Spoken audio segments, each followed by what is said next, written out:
Hello and welcome to the Longines Global Champions Tour here in Madrid. Leg 3 of the series, and last year the winner was Maikel van der Vleuten. Maikel, delighted to have you back with us this year. How does it feel 12 months on? Yeah, okay, it keeps going. I mean, but it feels very good to be back. I really like the show here in Madrid. Okay, I had actually a very good show here last year, and have the same horse, VDL Group Verdi, with me. So we see what's going on this year. And in terms of last year, just to remind everyone, just the two of you in the jump off, you and Marcus Enning, which played out really well. Plot Blue up against that. How did you feel in that one? Okay, that was only two in a jump off, but it was a tough one. Maybe my lucky thing was that he was first to go, so I could have a little bit a look where I could win some time. But no, everything worked out well, and yeah, it was nice to win from him. Yeah. And now you had a good week last week. Unfortunately, you weren't able to be with us in Antwerp, but actually it was the Dutch Championships last week. Yeah, it was for one way a shame that we couldn't be in Antwerp, because I really would like to go there. But we had the Dutch Championships, which is also a very nice show. We are also ourselves in the organize. You know, we organized a show there, so we had a very good championships. For me, it went well. I ended up with a second place, so I was happy with that. Well, it brings you in nicely here to Madrid this week. Now, third in the series already this year on the Longines Global Champions Tour, but first on the turf, on the grass. How does that change things? Okay, it's a different thing again, but of course the horses who compete here, they have already the experience. They jumped already many times on the grass. So, but for my feeling, the grass looks always very nice for the people, and like here in Madrid, I think it's a beautiful place to compete on. Well, one thing we can guarantee as well, and they were certainly here last year, was huge crowds watching the Grand Prix, and that makes a big difference too. Yeah, for sure. I think for us as a rider, it's always a good feeling if there are many people on the side watching at us.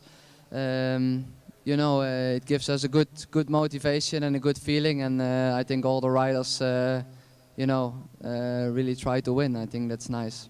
Well, one winning combination that you've had a lot of wins with is the 16-year-old Sapphire. Now, we hear in the last couple of days electing now to retire that horse. Yeah, okay. We always are looking for that always very best horse, you know, the first horse. But like Sapphire has been many years my second horse, and so now and then as first horse. But I think a horse like that is very important for a rider.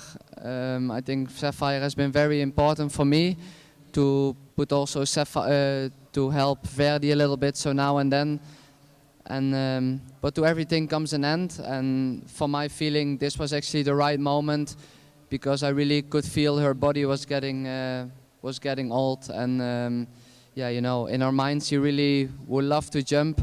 But it's not really fair for her to keep going if the right shape is not there anymore. Well, she's certainly done plenty winning for you. What's been your favourite moments with that horse? Okay, I rode about 7-8 years and had some great moments with her. But I think the World Cup win in Olympia 2013, I think that was one of my nicest wins with her. Yeah. Well, it's certainly going to bring plenty of memories. Now, horse that's already giving you more memories is Verdi, as you've already mentioned. And what kind of shape coming here? Top form? Yeah, he was actually very good in Las Vegas 2 weeks ago. Before that, he didn't have really a very busy program, so that's also the reason we bring him here to Madrid. And he likes the place here, so he feels to be in good shape. So hopefully it comes out. Well, there was plenty of orange flying last year in all the flags when it was World Equestrian Games gold, the Nations Cup, then the final there, winning there. What kind of confidence boost has that given you, group of riders, for this year? I think the good results always give you, yeah, you know, a positive motivation. I think that's for everybody like that, and yeah. So actually, the last couple of months, how we keep going. I think that's the right way actually. Yeah. And from your point of view, Gerko Schroeder also competing here this week. How much of a danger are the Dutch going to be throughout the rest of the season? Yeah, okay, it's a new season again, and I think we still have the same horses, the same riders. So hopefully it can be, you know, such a nice year than last year again. And you've got, tell us about the other horse you've got here this week too. Yeah, okay. Sometimes we have to also to bring out one of the better young horses we have. I think VDL Group Quattro. It's a horse who really you know grow up and made a good step the last couple of months. So for my feeling, he's ready to do also a little bit you know as a second horse on the globals, and hopefully he will grow in and can be useful for me. Well, it'll be a very interesting week for you, as you say. New horse coming through, the established Verdi here this week. I think you're in for a good week, don't you? I hope so. My feeling says yes, but you never know with horses. Yeah. Well, Maikel, very good luck for the week. We're going to get into our first international five-star competition in a few minutes' time. We're also going to have a look around the course before that. But join us for all the action all the week here at the Longines Global Champions Tour here in Madrid.